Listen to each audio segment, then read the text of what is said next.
put the plug in, then you get in. This is what you've got pride for. You've got a bit of pride in. Splash it.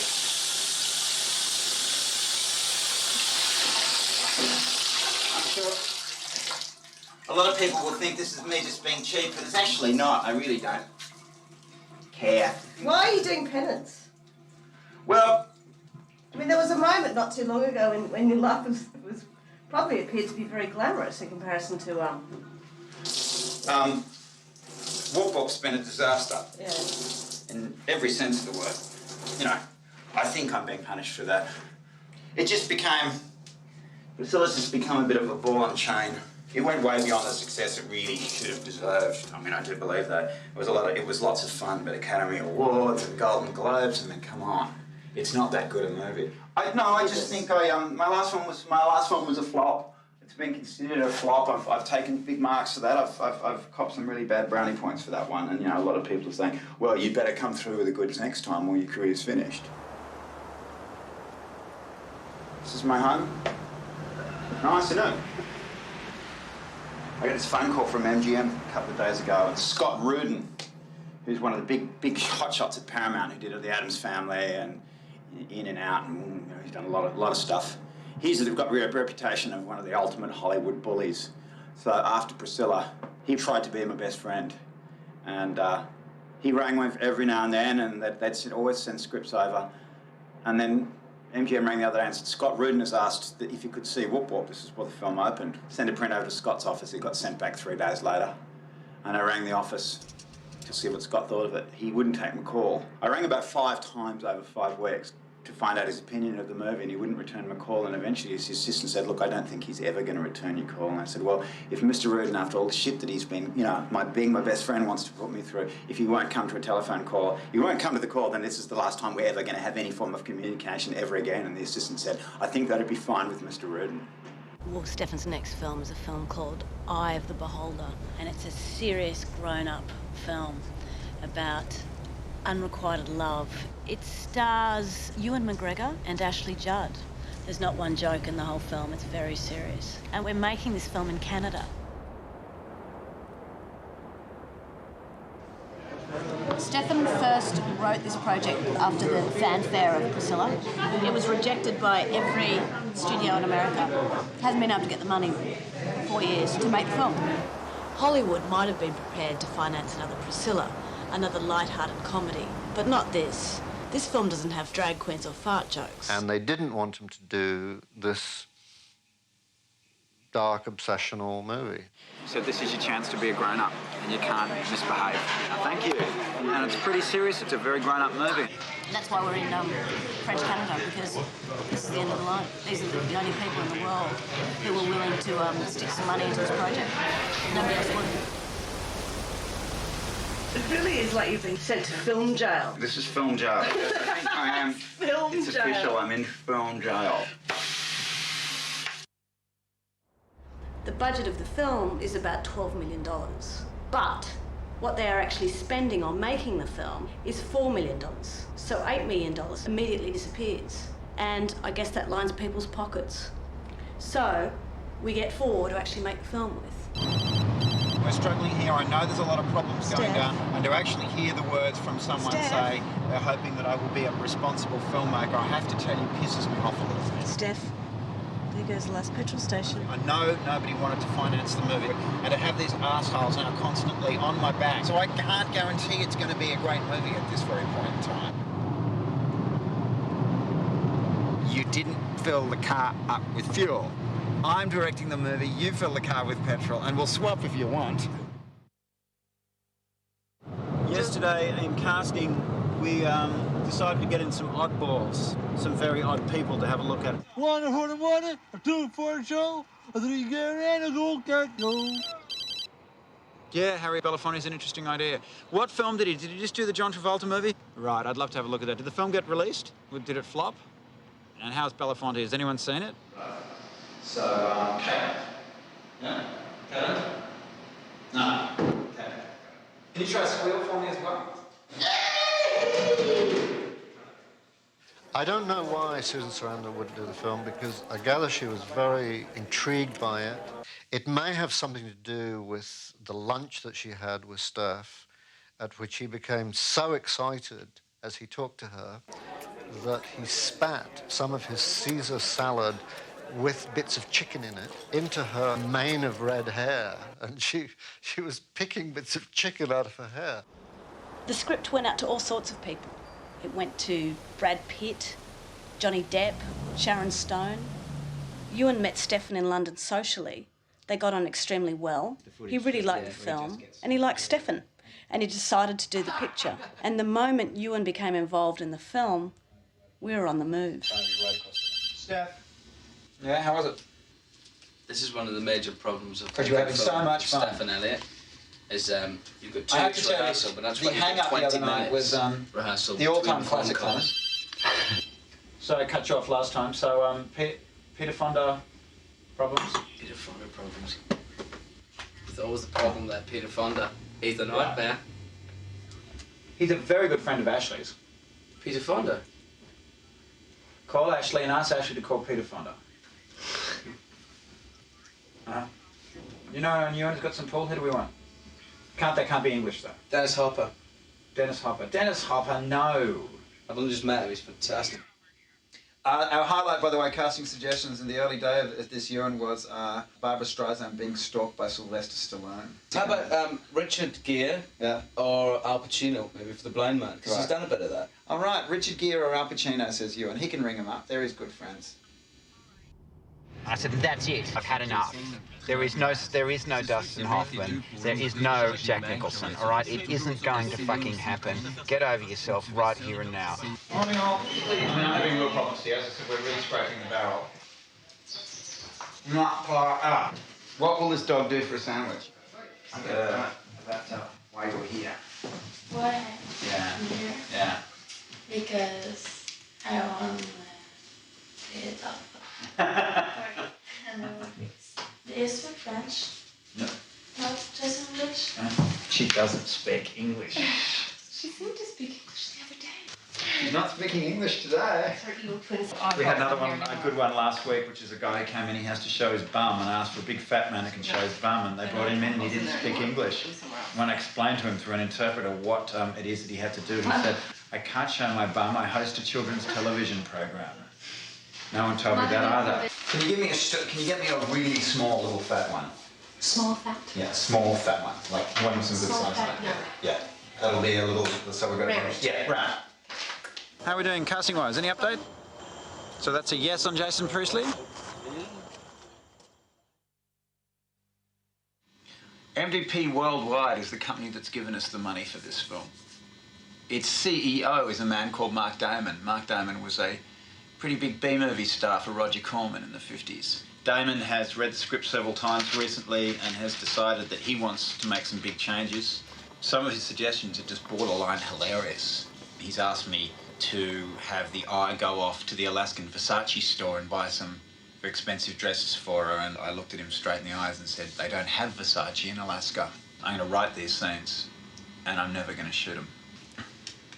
The eye is finally buying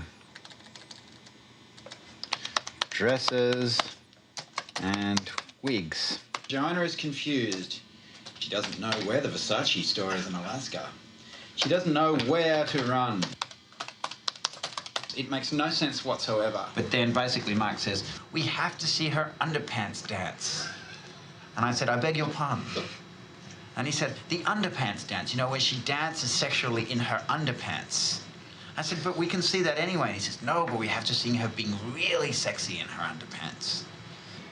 I'm being taken in now to meet the Completion Bond Company, which is a bunch of money people who are insuring the film, and they're basically going to tell me that if I misbehave, they're going to take the film away from me and basically fire me, which they do quite a lot. So my aim is to go in there and dazzle them and be charming and fill them full of confidence. So, gentlemen, where are we? Tell me about your world.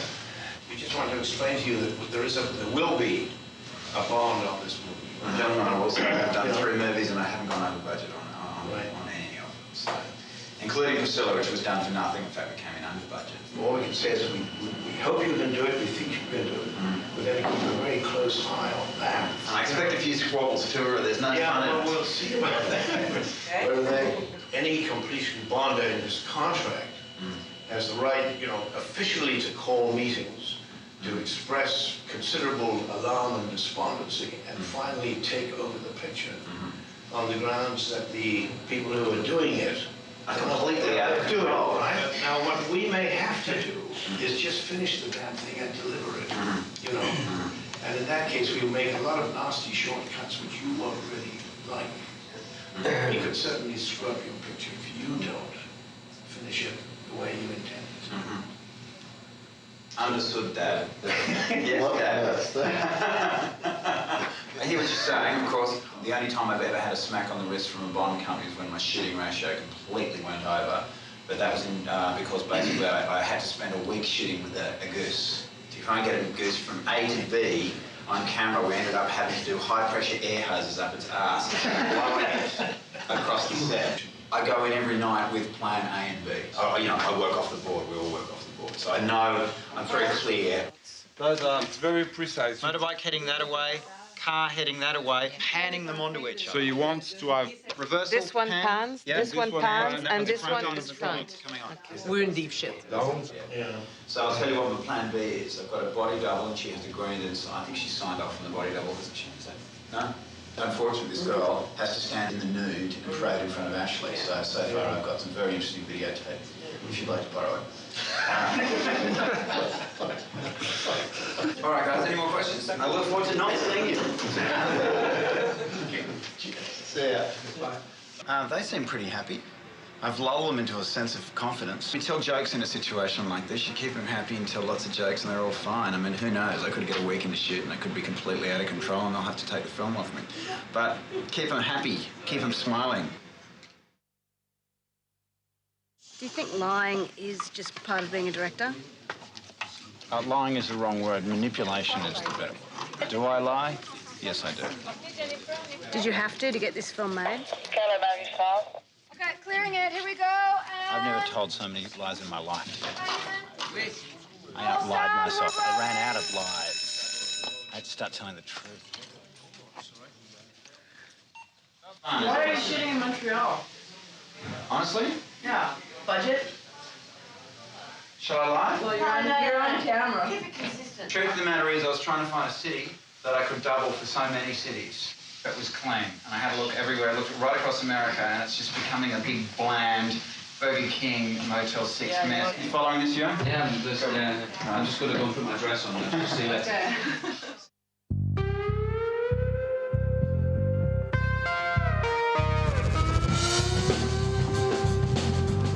You want turn-offs? Yeah. After 4 years of talking about it, we're actually going to shoot this thing. I can't believe it.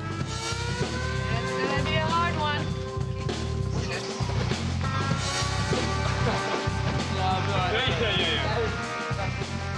What? What do you mean they don't want to pay me to finish the film? It's only the first day. Steph's just walked on the train and has to have a chat with me. Can I call you back? The problem is I'm stuck now. There is no more money. I don't know what else to do. So we're now taking it out against ourselves, which we have to. That's all we've got left. The answer is no, there's no more money. As I said, you know what I wouldn't have had to pay for out of my own pocket. And I wouldn't have done that unless I seriously believed that we're out of money one day in the shoot. The big thing is we do not have an American sale. Nobody has bought this film. Nobody's touched it. And by now we're waiting for it, and it hasn't happened. It's me. It's Whoop. Oh, is it? I'm the untrusted person now. I'm the one-hit wonder. If we get a sale, then the heat's off for all of us. But at the moment, it ain't happened. And it hasn't happened for 3 years. It should have happened by now. Yeah, I'm traveling. All right, guys. I'm working on it,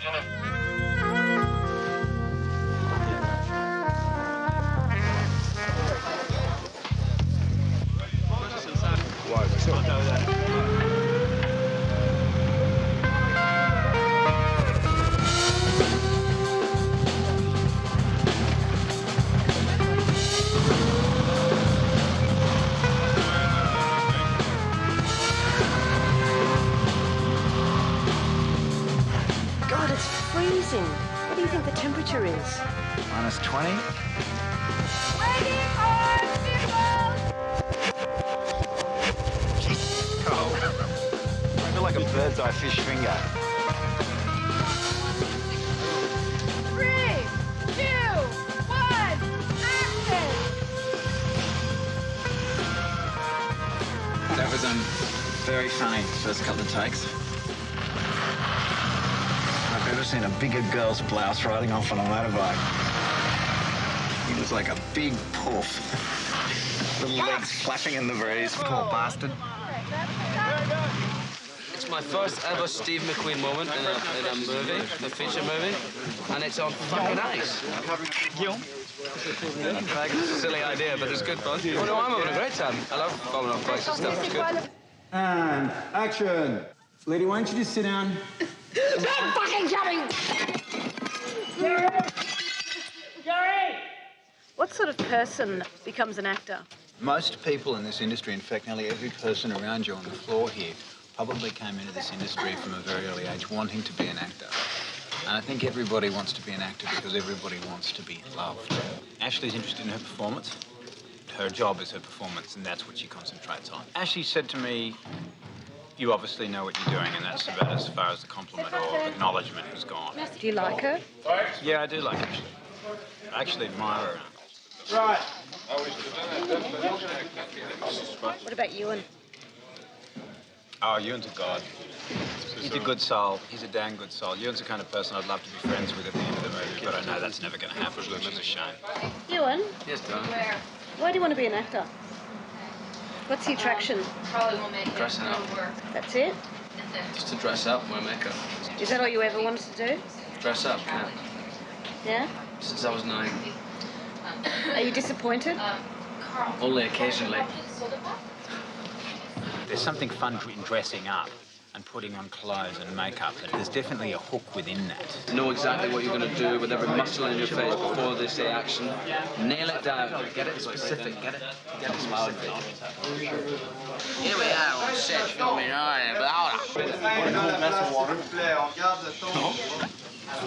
Go back in. The French Canadians haven't quite pinned me down yet. You get in America all the time. Hey, where are you from? I'm from Scotland. Hey, I'm Scotch too. How much of being a successful actor is talent and ability, and how much is luck? Luck probably gets you in or gets you meetings and stuff. But I suppose if you don't have the talent, you wouldn't be able to carry on. Action. I've got a couple of ideas. Let's take the meat off her. Let's shut the fuck up. No, I'll agree with that. Get out! What did you say? What did you say? It wasn't even a mink. It was just a shorn beaver. Cut! They say action, turn over, you're standing there, and you just suddenly feel kind of non-creative money force thing coming on. Turn around and there's a producer right in your eye. Always. Ow! Hey! Good work with the toothpick, baby. What was brilliant about it is that you did it, and you stuck with it. Yeah. You didn't shy away from it. You didn't go, that looks silly. Anyway, you stuck with it right to the end, and I respect that in an actor. When I walked out back, both of them were taking a leak. She was squatting and he was pissing beside her, and they're having a nice old chat. The first time I've ever done a scene where I've let an actress get really, really pissed and just let the cameras roll on her. Roll sound for rolling. In my imagination, I was that disproportionate. Just... Why don't you fuck off? She's getting drunk, and I'm just going to string it together. Obviously, I think Steph's fantastic. Lovely guy. The really good thing about him is he doesn't play any games with you, you know? Respect that. Yes, I'm a little worried. I'm a little nervous. It's great fun not knowing where it's going to go, but at the same time, she's prepared to go all the way, which may mean someone may get hurt. Get your fucking hands off me, fucking bally shit ass! Lady, fuck off. Can I have a drink, please? No. It'd be very nice to have a drink. It's a go. Lady, get out of here! I don't need it! Take your money and blow! Shot for shot, she's getting more and more out of control, which is good. So we've got about 2 or 4 more takes and probably 2 or 3 more bourbons, and we'll just see whether we can push her over the edge. Do you think it's kind of a strange thing to want to do with your life, to constantly pretend that you're somebody else? Yeah.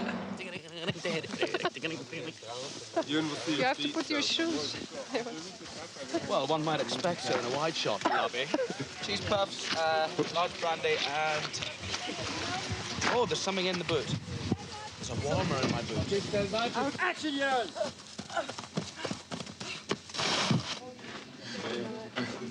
Action! Ladies and gentlemen, step right up and watch the freak show and see for the first time in this country the amazing pincushion woman.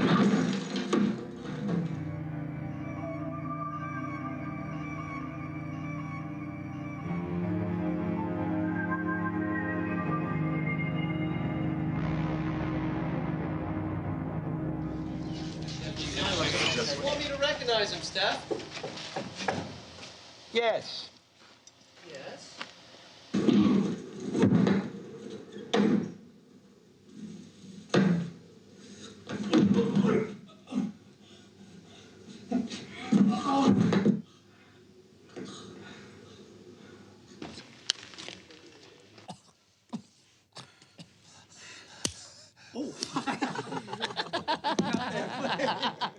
So what about the actors? What film do you think they thought they were going to make?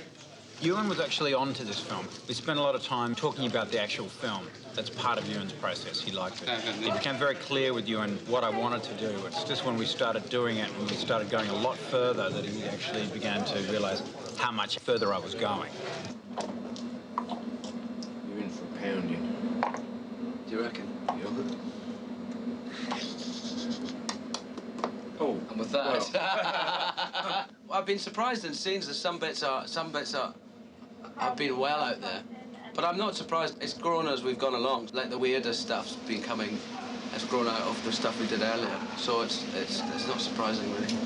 You kind of expect it from Stefan, really. We're doing well. We're over the halfway mark, and I just got my first slap on the wrist for the Americans for shooting a little bit too much weird footage. The film was getting a bit weird, I think, and I haven't been a responsible boy and telling them that it's snowing in hotel rooms. I was expecting it week 2, and I was lucky that I got to week 6 before somebody screamed. What sort of film do you think they were expecting from you in the first place? They were expecting a straighter movie, a much more A to B. What, like Sleeping with the Enemy or something like that? Yeah, Sleeping with the Enemy, yes, or Titanic. Well, what made them think that that's what they were going to get? Is that what you told them you were going to give them? Yeah. Do you find it difficult to put your life into the hands of a director? You don't always. How do you restrain from, like, handing your life over? Because you really have to trust them completely. Yeah, absolutely. Some guys can ruin their movies by making themselves look right on set and forgetting what's important is what goes on the screen. People who are insecure about not looking in charge enough and trying to boss people around who are doing a good job fine anyway. And looking down at your feet. And up. Stop now and look at the lady. Don't move yet, don't move. Don't move. Well, cut there. I'm making a highly technical digital movie, and none of us here in Montreal have any idea of what we're doing. We're trying to make a James Cameron film, and none of us are actually James Cameron. I do fart jokes and drag queens and musical numbers. Never done TV screens before. Does it make you sick sometimes, having to be a mummy and a daddy to these grown human beings? A lot of directors get off on it. A lot of directors love the manipulation. They love the power games. They love being in control. That's them just acting. They're doing the same thing. They want the applause. They want to be the centre of attention. A lot of directors really get off on that. I don't. Action!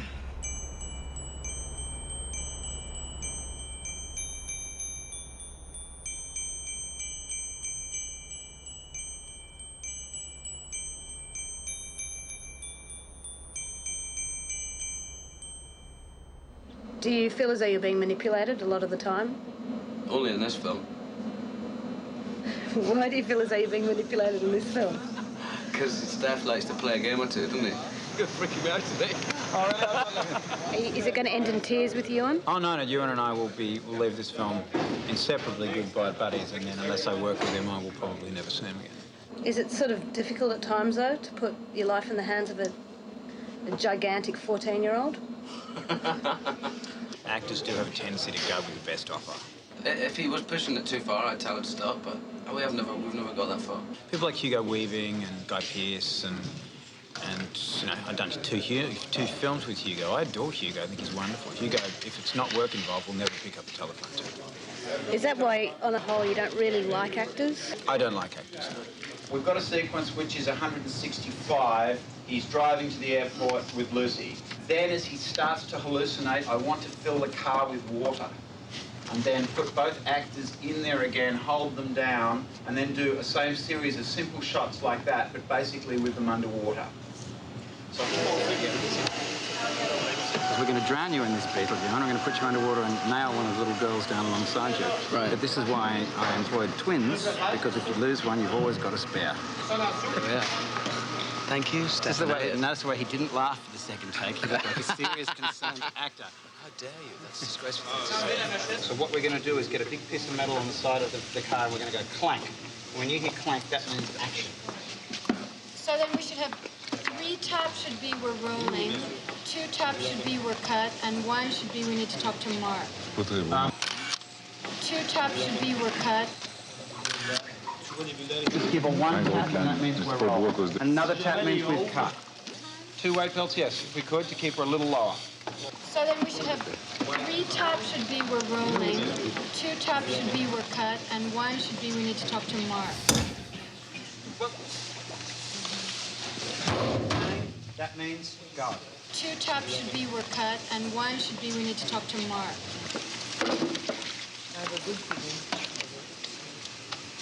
I'm going to keep you down there. We're going to roll the cameras. We're going to signal to Mark. And also if you can lean back in the chair as if you're really sitting.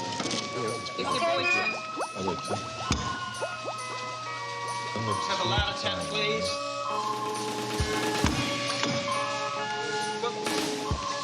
Keep rolling. Here we go again. Okay, 2 taps now, please. Keep rolling when you're ready, Jen. Big taps, Jen. Keep rolling. Go for 1 more. 2 taps, go. 1 more try, please. Okay, 2 taps now, please.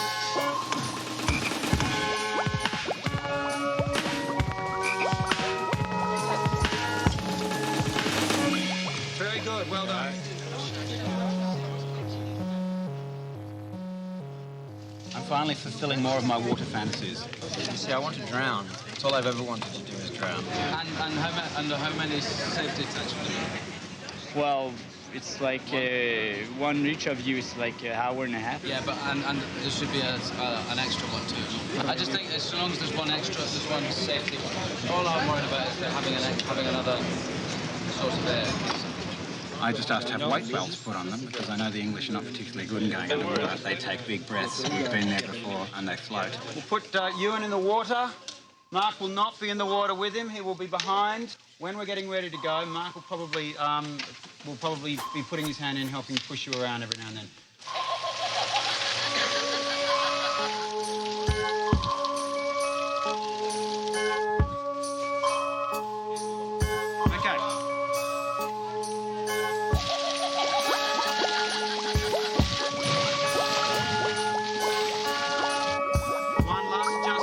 Stand by, we're about to go. Now Ewan, turn to camera and see if you can see your eye line. Make sure you can see your eye line. Got it? Okay, stand by. You happy, folks? And 2 taps, please.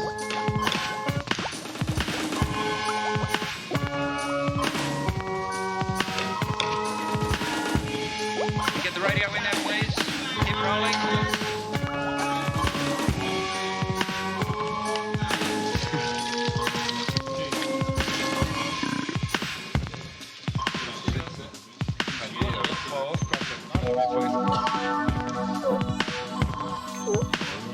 Okay, stand by. Same thing again, just driving and let your own smoke go, but let it go near your face, close to your face. Okay, and 2 days, 1 day, please.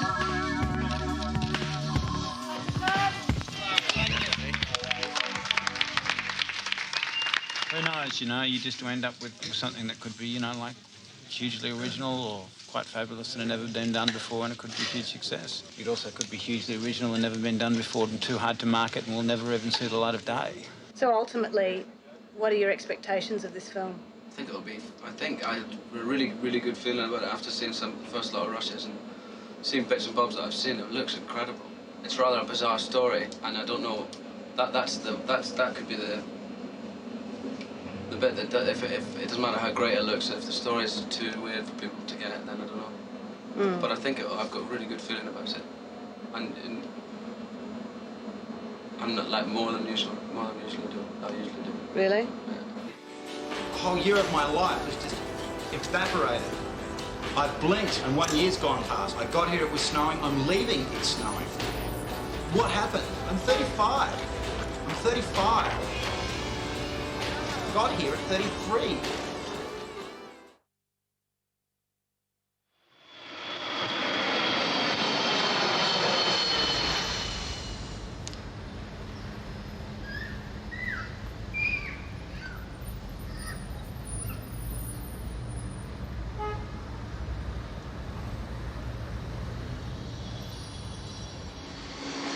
There is somebody watching us. Yeah, of course there is.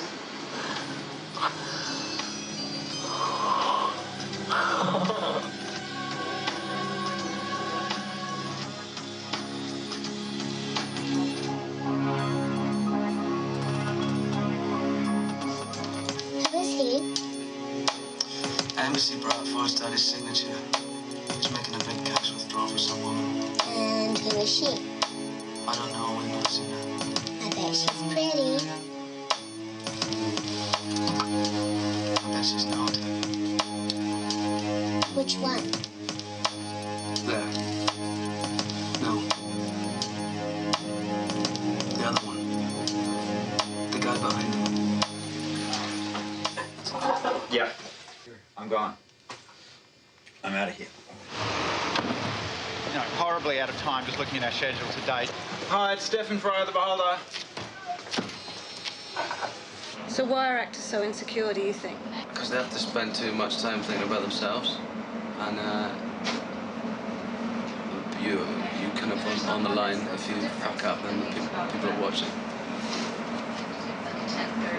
But whether you're insecure before you start, or whether it makes you insecure, I don't know. When people are looking out for you to fuck up, it's kind of scary, I suppose. Do you feel like they are?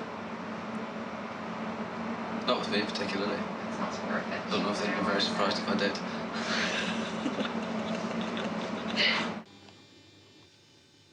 Is it a mad film? It's kind of a mad film. Yeah, it's insane. Brilliant. Good luck with all. Yeah. Good luck with the rest of it. That's the last time I'll see you on again for a long while. Which is a shame, because I do like him. He's a good bloke. He's at heart, Ewan's a really nice bloke. I'll miss him. How's that?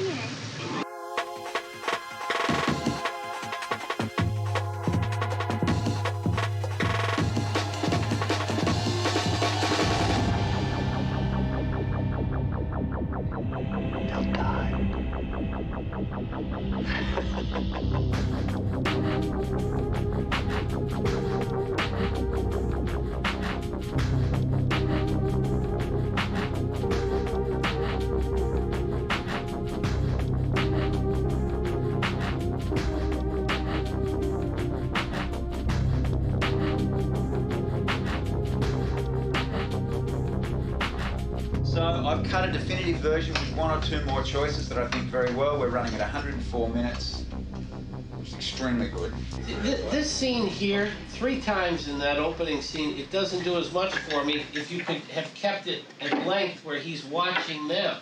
I don't get aroused by Joanna. Now, she's supposed to be a hot chick. I don't know if you feel that she's hot. She really turns you on. There's something about her. You know what I'm referring to? No. Maybe I'm not saying it clear. I didn't think it'd be this bad. The heat of the movie being a sexual type of a movie. I think what they want is tits and ass, I think, which is not what he's shot. If these people don't like the movie, they'll just get rid of it. He's got to spend his own money and he's got to go and shoot some more stuff.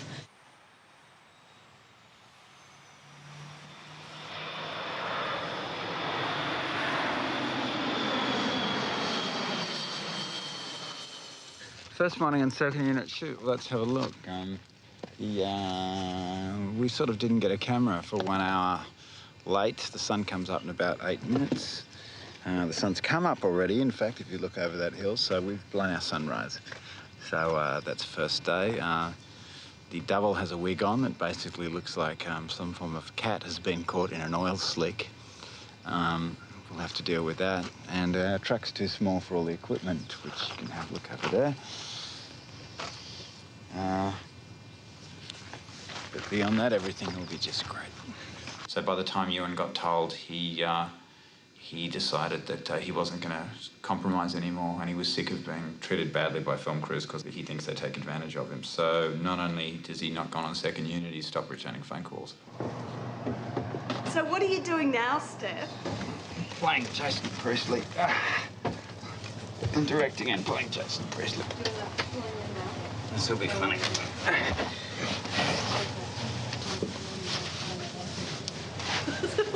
Oh, well, that's not the end of the world. Okay, now think about just doing that round the back where I can't get it. Well, what Steph just told me is that if we're over budget, that he will buy the car. It has no engine, it has no wheels. We bought it without seeing the car. In fact, the car doesn't work at all. We're not even sure if there is a car. God bless America. Can anyone spare any change? You, sir? Right.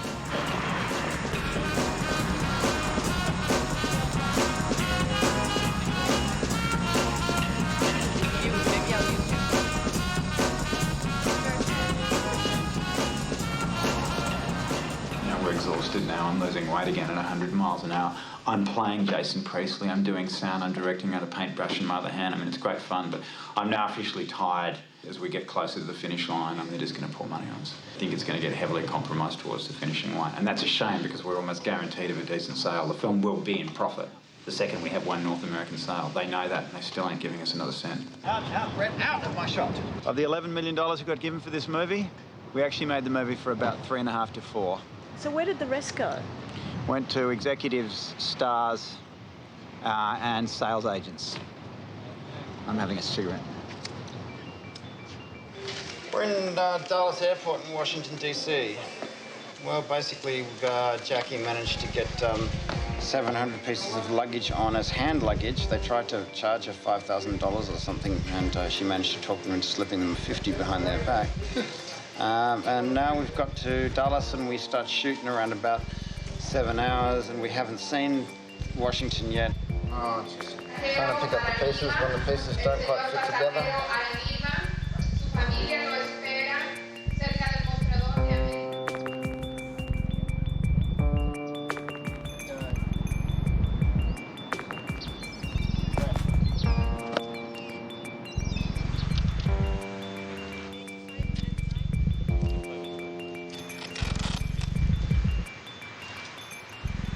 The reason it's not working to the extent that we want it to work, I think, are a couple of basic things.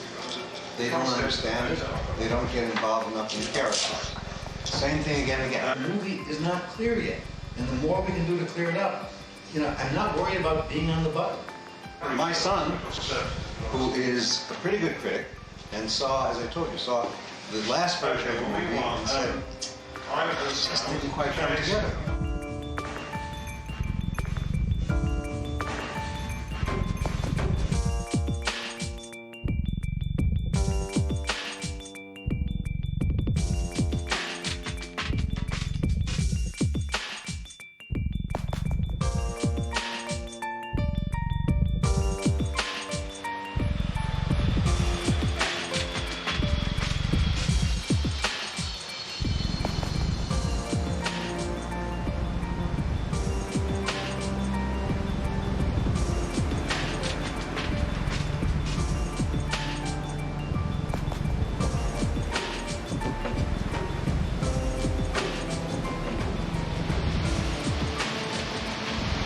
What's happened? Why did you come home? Don't really know if I want to do what I'm doing anymore. It's just been too much hard work. So I'm coming home to have a nice long sit on the beach and have a real long hard think about, is this what I want to do for a living? No one's doing anything. The film is sitting in holding pattern until we have the test screening process. Let's just talk about that then for a minute, because what do you think of 1-3? But everyone unanimously thought that was by far the sexiest shot of Ewan. Bah! Okay, I don't know. The cat will decide where we're gonna go. Nobody knows. Go, pussy! Have a good think about it. Come on. Have a good think about it. Look over there. There's a nice one over there. Go there. Come on. Come on, puss. Come on. Anyway. Come on, puss. Which one? Okay, we're just going to throw the cat in the air and see what he happens. Oh.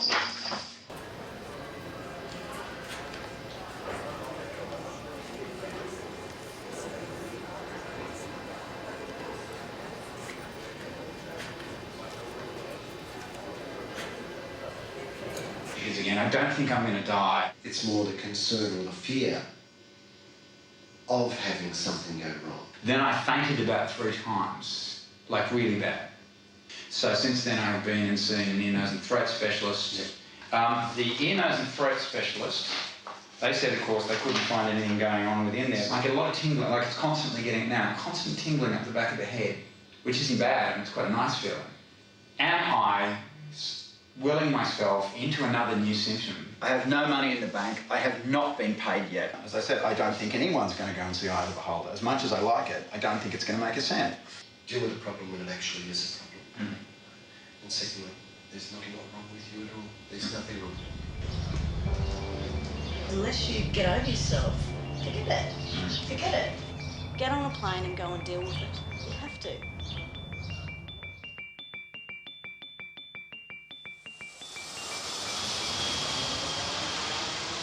Tomorrow morning we face destination for the first time, our new distributor. Tuesday night we test it, and Wednesday morning we sit down with the new distributor and then they tell me what's wrong with the movie and what they're going to do about it. They just pulled me apart and found about 30 sleeping tablets and they didn't have the prescription number on them, so she said, I'm taking these away from you, and I got down on my hands and knees and started sobbing. Beautiful, lovely, smoggy Los Angeles, where the sun never stops shining. This summer's big release, Adam Sandler. That's what I'm up against, Adam Sandler. If he gets his money, it's gone. If he doesn't get his money within a certain period of time, then we show it to everybody. Who is this guy? What's his operation? He's considered one of the top gurus of distribution. The guy's paying top dollar. He's got everything riding on this one. Right now, he plans to go on a wide release, which is a mistake. He hasn't seen the picture. That's right.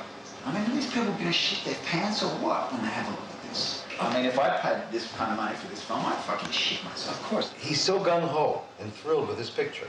He'll take really good care. I'm not concerned. And he has promised me that he's going to include you in it totally, as well as us. It's a film he hasn't seen. He's so jazzed about this picture right now.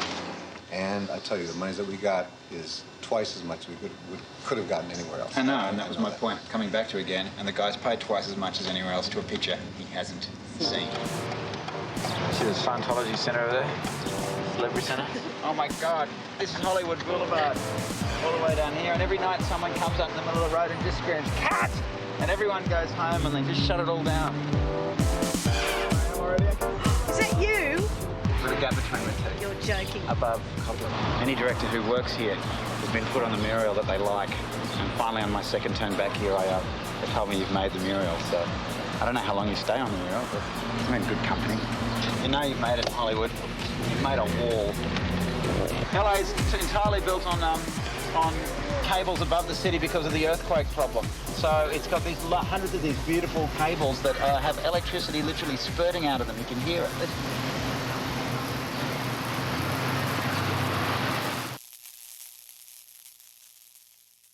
So someone has bought a film thinking they're getting Basic Instinct and they're not going to get it. You know, I woke up in the morning today and it's 4 o'clock in the morning and I said, I'm frightened. I'm really fucking frightened about this.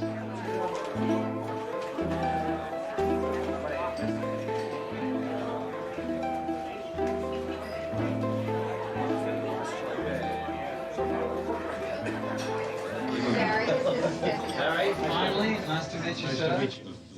Stefan meets the guy who bought the film. He still hasn't seen it. He doesn't have a plan for its release until he receives the results from the audience test screening. We need to find just how deep we can take them. Well, anyway, so we will see you tonight. See you this evening.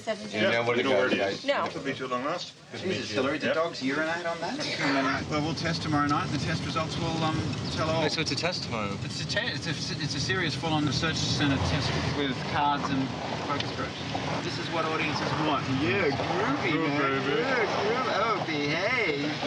So what am I making one movie for? What's the point, really, when they all want Austin Powers? Better still, who wants Ewan McGregor trying to act when they can have Adam Sandler pissing against the wall?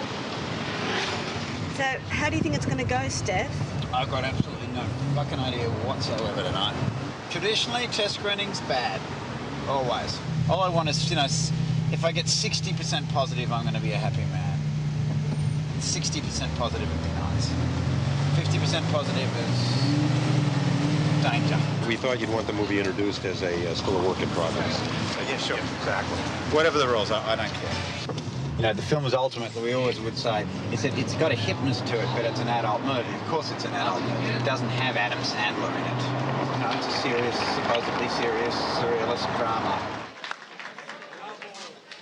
So that's it. That's your national research group. Hold on. 600 cue cards. Please list the scenes you most liked. None. Scenes you least liked. All. What are your feelings about how the movie ended? Stupid ending, stupid writing. Which of the following words would you describe the movie? Boring and dull, predictable, unbelievable, slow-moving, and completely unrealistic. Does Eye of the Beholder remind you of any other movie? Yes. Name the other movie. Bad, cheesy movies. If you feel that any part of the movie moved too slowly, which part is it? All of it. What, if anything, do you find confusing about the movie? That it's ended.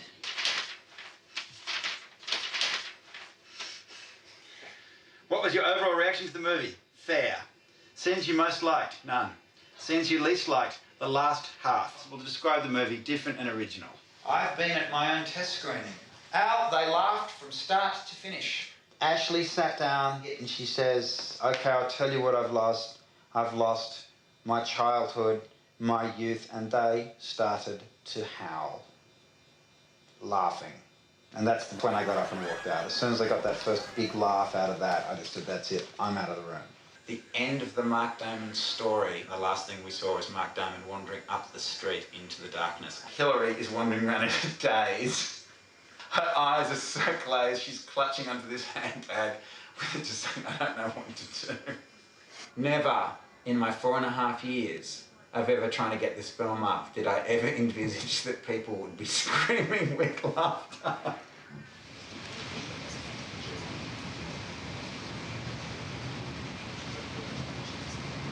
So what basically all this means is that Mark Damon, who's been our financer from the beginning and has also been some of the biggest problem I've ever had, he's basically been slowly removed from the picture. I think he promised to make them about 10 pictures in the next year, and so far they don't seem to have any movies on the slate.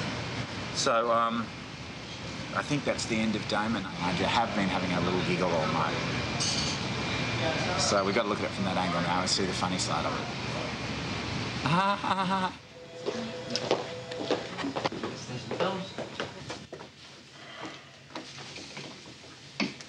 Looking at that piece of paper there. Yes, sir. This is the base, the number, which totals out at 327 people, right? Which gets to an index score of 24.2. Which is dreadful. Which is dreadful. People are pissed off to score this movie that way they scored it. And I've seen it. I saw The Fatal Attraction. We had to reshoot the whole end of the movie because the original ending of that film was Glenn Close sitting on the bathroom floor or the kitchen floor in that white outfit with a knife, with a butcher's knife, to Madame Butterfly cutting her throat. They stood up and booed. And I mean, you sat that audience for an hour and 45 minutes. You thought you had the second coming of Christ, and 10 minutes later they hated the movie, and the movie scored like a 44.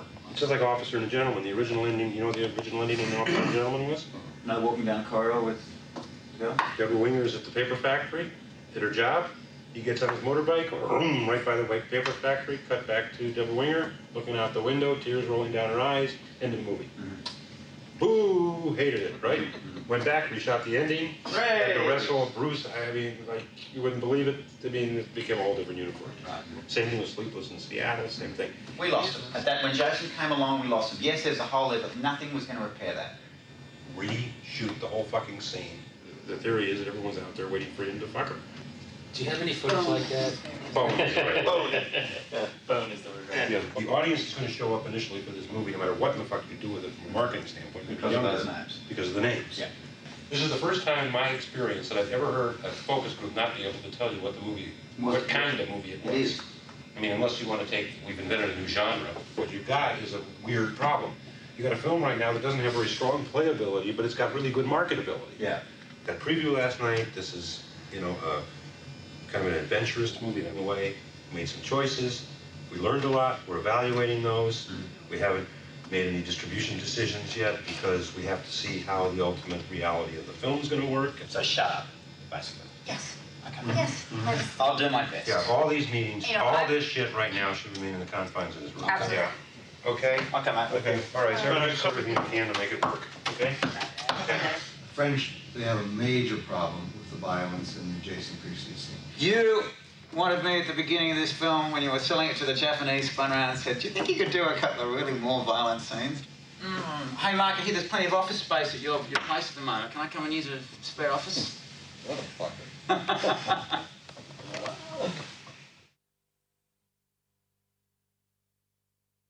Will I ever see the money from I? I don't think so. This time I've invested basically all my money into the film. So we're at the, this is the pinnacle of Hollywood. Is this what you've always wanted, Steph? To live in a mansion? What, up here? No. If I had money, would I make movies? No. No. Golden rule of filmmaking. Never invest your own money. Well, it looks like I've blown that one a couple of 100 times.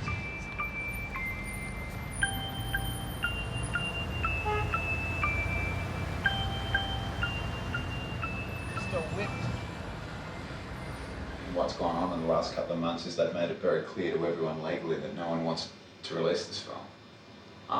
You know, a company's bought the film and they don't want it. So, nah. I need to do some fart jokes. I'm now thinking, well, fuck it. I might as well just keep working. Fuck, what could be more fun than doing a really big budget, noisy, big budget version of Priscilla with lots of lovely money? So, I'm getting excited about it now. So I actually woke up this morning and thought, fuck it. I'm excited about it. 1, 2, 3, 4, 5, 6, 7, 8.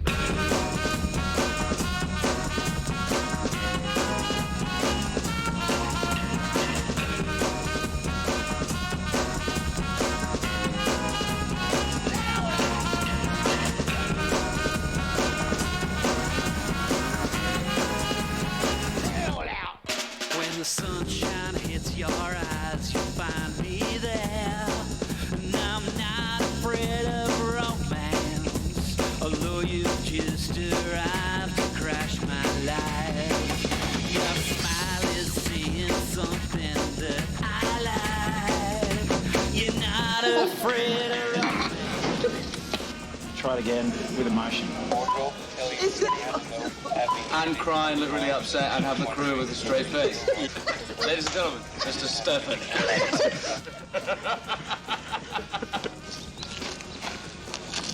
Guess I've reached the top.